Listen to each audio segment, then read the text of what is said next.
Why do we use fear? Why do people use fear?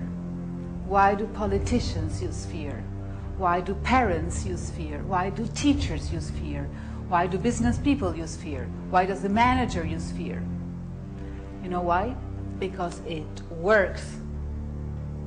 Because you believe you are in control. You believe you are in control of the situation.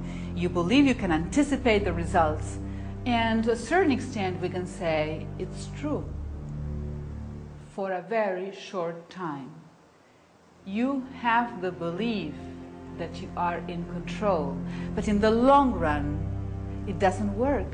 In the long run, it doesn't work at all. In the long run, if a parent uses fear with his teenage son, he will only create two possible responses: rebellion or submission. And the same thing with a country, rebellion or submission. And the same thing with the employees, if you are in the workplace, rebellion or submission. Love is freedom. Love is creativity, love is expansion.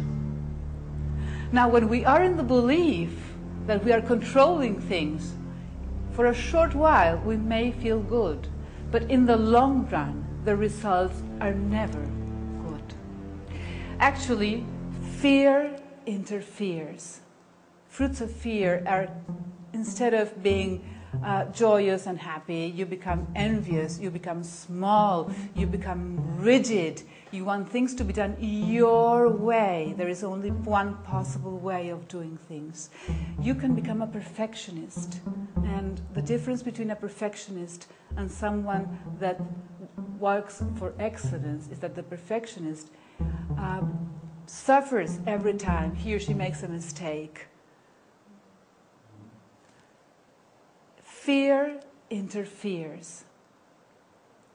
And then you hear a voice inside yourself when you face a new challenge that says, you won't reach there. You won't make it. They won't be interested in your project. Stop dreaming. Become realistic. And what does the voice of love say? The voice of love says exactly the opposite.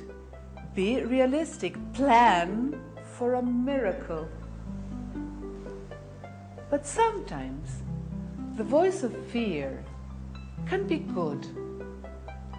When it turns into excitement. Now, who decides whether fear is the fear that interferes or the excitement that brings you the rush of adrenaline to climb the new peak, to reach the new mountain? It's you.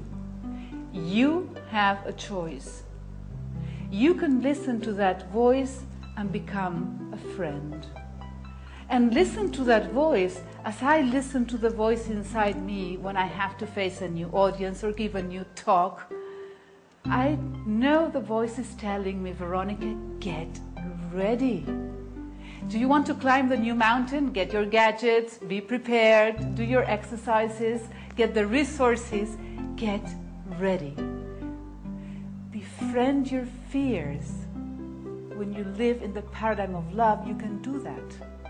You can even love your fear.